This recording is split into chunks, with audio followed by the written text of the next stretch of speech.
My name is Lori KAHN. I'm currently in treatment for hormone positive, HER2 negative breast cancer. I'm a mother, a meditation teacher, and a mindful life coach. Well, first off, I found the lump myself just in the shower. So, it's that check your boobies thing that goes around. It's a really important thing to remember, men and women alike, is to actually pay attention. So when I first noticed it, um, I was in the midst of I volunteered to help out with the Coast Film and Music Festival, and we were really, like, full on production at the time, so I called and made an appointment with my GP and just said, "Hey, listen, I found something, and I should come see you, and I should go get a mammogram." And so I scheduled it right after the festival ended because I really didn't want that information. And in the meantime, every day in the shower, I'm like, "Ugh, is it growing? Is it, Googling what's the difference and what does it feel like? What does a cancerous tumor feel like versus a fibrocystic tumor?" Just chat GPTing the whole thing. And then I went and saw my doctor right after the festival ended. She sent me right away to get a mammogram.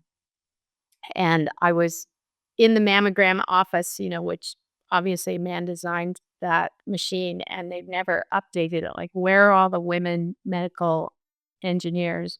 I don't understand. But anyway, he took me back, said I want to do an ultrasound. And right away I was like, oh, okay. And then he said, well, it's suspicious. And because I'm a very visual person and I also really am an information junkie, like I like information and I'm going to research it and I'm that person. So I said, well, I want to see the mammogram on the screen. So while you're talking to me, I want to see what you're talking about. So he showed me and educated me and said, you need to have a biopsy to be sure. And so I got a biopsy 2 days later, and then I left for San Francisco for Thanksgiving to be with family. And he said, "You probably won't get the results until after Thanksgiving because of the holiday. Takes 7 to 10 days to get the results." And I had not told anybody.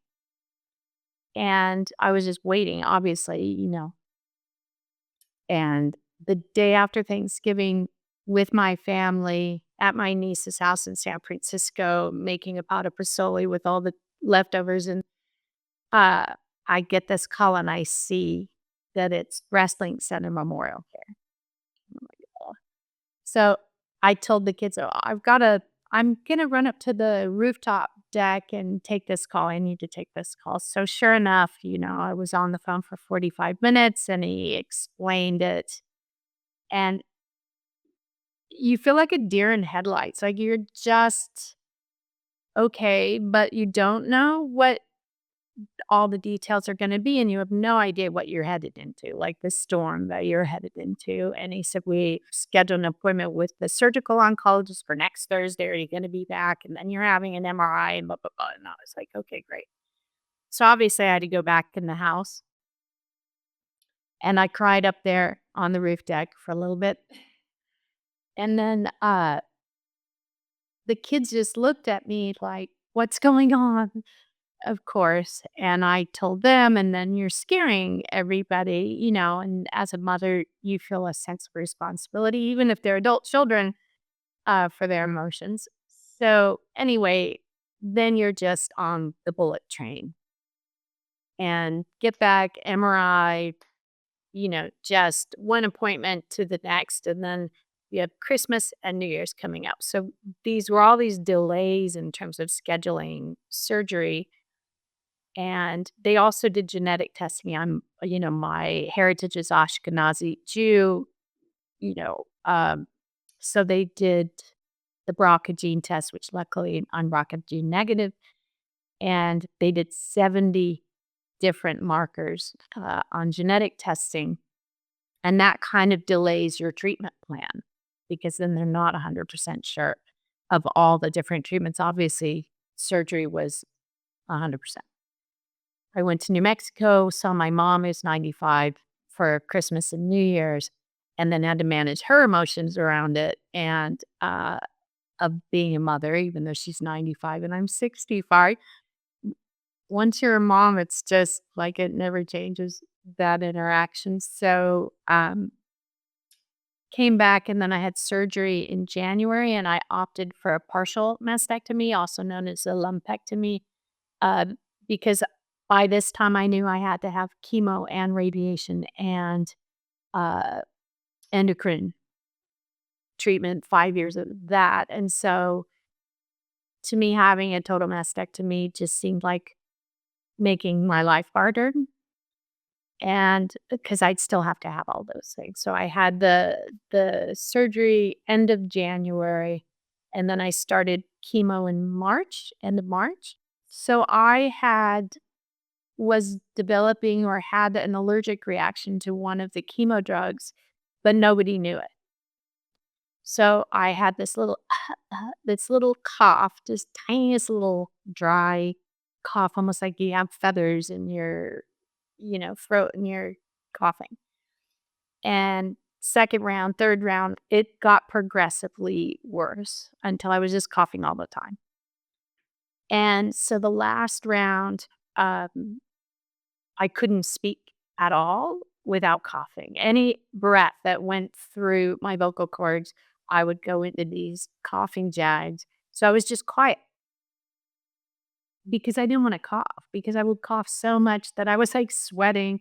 I pee my pants, just coughing, coughing, coughing. Just horrible stuff. You're totally bald, no eyelashes, no eyebrows, and like uglier than you've ever felt in your life. Coughing my brains out. It was hard. And I guess I was going into like anaphylactic shock because I couldn't breathe. That was to the point where one little breath, if I breathed too deeply, cough, cough. So sure enough, I was allergic to one of the chemo drugs that I was getting, um, and had to go on high doses of steroids and the breathing thing and, whatever. Anyway, they sent me to onc what was it? Pulmonary oncologist. He did a bronchoscopy because I had a rash basically from my cheeks to my waist the whole time on my torso. And from the minute I started chemo, I had this rash. And everything you tell them in side effects, they're like, yeah, you get that. You'll get a little cough, you get a rash, the side effects are horrible. They looked and they said, oh, yeah, because I kept saying it feels like the rash that I have here is inside. It just has the same texture and the same sensations. And so the pulmonologist said, yeah, it looks exactly like that. So from my upper bronchial, my trachea, and my vocal cords were just covered in like a rash, or like an allergic rash. So then for the next 3 weeks, I really didn't speak. And if I did, I was whispering because I couldn't let air get through my vocal cords without coughing. And it was so exhausting. And that 3 weeks, steroids. So you're like buzzed on steroids. But at the same time, I can't get any circulation into my extremities, and particularly my legs. I could barely stand at the sink to brush my teeth. Like my legs were so weak and so heavy. And I had been so diligent during those months of like walking every day, getting in your steps. Like they tell you all these things like you need to walk no matter how bad you feel. And suddenly I was just laid out, not talking in bed 3 weeks straight. And I had this big trip planned with both of my sons, and we hadn't taken a trip together for 3 years. And we were meeting in San Francisco and going to a wedding in Oregon, and I could barely walk like, 20 steps. So once I got out of bed, it was just every day. I'm walking to the car, I'm walking to the kitchen and back and forth 10 times, and I have to take my phone everywhere. So I'm counting my steps and rebuilding because this trip was out there in 3 weeks, and so I had another 3 weeks, and they wanted to start radiation. I said, "No, not yet, because I'm going on a trip, and I need to feel good." And I just pushed myself to I got to 2,500 steps a day, I felt like such a champ. So I could go to San Francisco, which is obviously a walking city, and go to this wedding, big family and friends thing that I wanted to have fun and I wanted to dance and I wanted to feel good. Even if you're not a vain person, I mean, we're all vain to a degree, but I don't think about my face much. I put on lipstick, but I don't really wear makeup. Um, Yeah, I didn't really think of myself as ugly, but I don't know that I thought of myself as pretty. I just didn't think about it really in life. But suddenly, there's a level of looking at yourself in the mirror and just being like, "Oh, like, who is that?" Just completely bald, no eyebrows, no eyelashes, these big, hideous cysts on my eyelids called chalazion because my oil glands were draining because I didn't have eyelashes. Just like what you have to let go of, is such a interesting part of the process.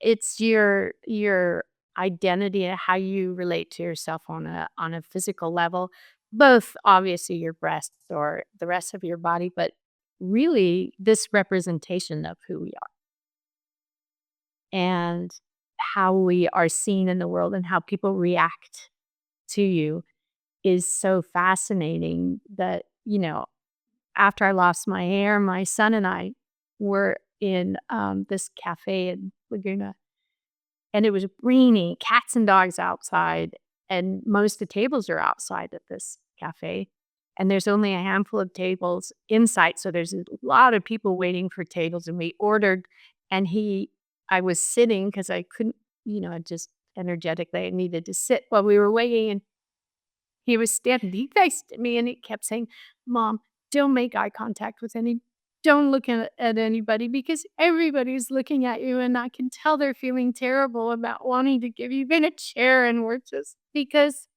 you're a person with cancer to the whole world when you look like that." Where people would come up to me at farmer's market and be like, "Oh, can I give you a hug?" And you wanna receive all this, it's beautiful and loving and kind and compassionate of people that they feel something, or maybe they'll say, "I had breast cancer, 10 years ago." So you receive a lot, but it's also strange to be the recipient because you're just in it. You're just in this process, you're in this body, you don't see yourself, but then you see yourself through the eyes of other people that are seeing you go through it, or they're telling you you're so strong, you're such a warrior, and you're like, "Am I? I'm just in this. Like, I'm just showing up. I don't really have a choice." Well, I do, but I'm choosing to be in this treatment process, and it's hard and it's lonely. Even if you're surrounded by people and love and help, it's a very singular journey that you're on. And, so got through the recovery of chemo and I just finished radiation last week. So I did a month of radiation and that's a trip, 5 days a week, topless. You're just traipsing around topless. You don't even care anymore. Like you're at this point where like, who cares? And laying on this weird table and this holding these bars above your head. And there's a giant machine, it's like a S&M sci-fi, movie that you're suddenly the star of, and you're topless on this table, and this giant disc is like coming down here and frying, frying you. So weird. And I found it more disturbing in some ways than the chemo, and I'm not sure why, but my experience of this giant disc that is just like burning you in this targeted way. And then, of course, you get this huge, beyond sunburn. And so I don't even know how you process all this stuff. I think it takes a lot of time. I think, hopefully it's first about getting back into your body. My hair is growing, which I couldn't be happier about not wearing scarves and hats all the time. Even though I'm a scarf person, I like them around my neck, not on my head. And and I'm a hat person, but it starts to become camouflage in a way. Like when you're out, you're just trying to look a little bit better, maybe, or it's freezing, or it's really hot when you're completely bald. So I'm thrilled. I've started my hair started growing about 5, 6 weeks ago, and I have eyebrows and I have eyelashes, and so that's thrilling. As silly as that is, it's like every little bit is such a win. When do I get to say I'm cancer free, or yeah, I had cancer, or I'm in remission? When do I get to say that? And is it in 5 years? Is it now? So when they do this surgery, they say, we got it all and we got clean margins, and, but then you're still doing chemo, and then you're still doing radiation, and so you're still in treatment. And I don't know the answer to that. And no medical professional I've asked seems to have a very clear answer, except for in 5 years, when you're done with the medication, when you're done with treatment, then yeah, you might get to, say something definitively, but you're going to have scans for the rest of your life, and you're going to, have this as it's part of your psyche. It's part of your life now, that this thing is roaming around in the back of your head, and every 6 months you go and have a scan, and it's a little like, where it really wasn't obviously like that. So there is a pre-cancer diagnosis life and a post-cancer diagnosis life, and it's still early for me of knowing how to navigate the years down the road. But I suppose being a meditation teacher, I also um, recognize the value of the present moment, and just really just showing up.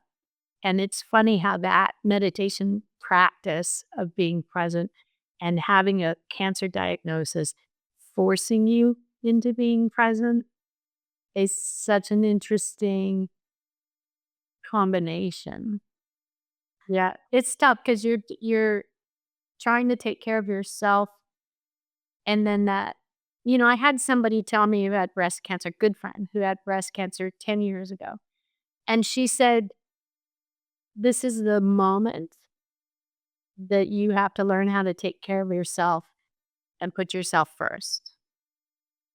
And you're lucky that your kids are adults, because it's going to force you to receive care from them first off, but care from other people, and not to, be taking care of other people's feelings." And I really took that to heart. And, because you have this whole array of reactions that happens when your friends find out. And first off, I just kind of told this small inner circle, knowing that it'll ripple out and leak out. And you can only have this conversation so many times with people.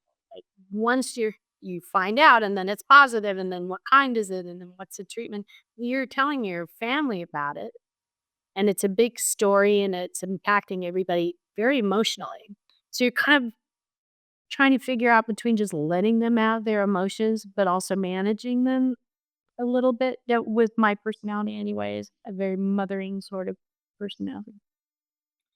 So it's it's managing a lot around you, and then having your feelings. I had another friend who also had cancer at the same time. She had lymphoma, but found out at the same time. Uh, and we were going to many of those same kinds of treatments. And she said, feel all the feelings. And this was such a powerful statement, because it's so important anyway. And as a coach, I would tell anybody, and a mindfulness teacher, like, allow the feeling, whatever it is, like, don't shove it down, let it be, and it'll move through you eventually. But she said, feel all the feelings. And it really had this impact because it is a roller coaster of emotions. And a lot of that is when you're alone and when you're in your bed and you really feel horrible. And there's all these feelings that just like fear and anger and sadness and these things that come up, and you really have to give yourself the opportunity to process all of that as you're going along. And um, maybe I had mentioned before the Georgia O'Keeffe quote. I'd like to get it right. You know, look at it because it's such a great quote. And I think it really applies to women going through chemotherapy. Yes. I've done nothing all summer but wait for myself to be myself again. And I think the self that emerges is part of the old self, but is completely new. And we get to define who that is after an experience like this in a much more conscious, intentional way. What it means to me to fight like hell is to be at your weakest and still show up. And that takes a lot of courage and a lot of strength. So it might be the opposite of what we think fight like hell means, but it's to be your most vulnerable and at your weakest point and still get up and still keep going. Fight like hell.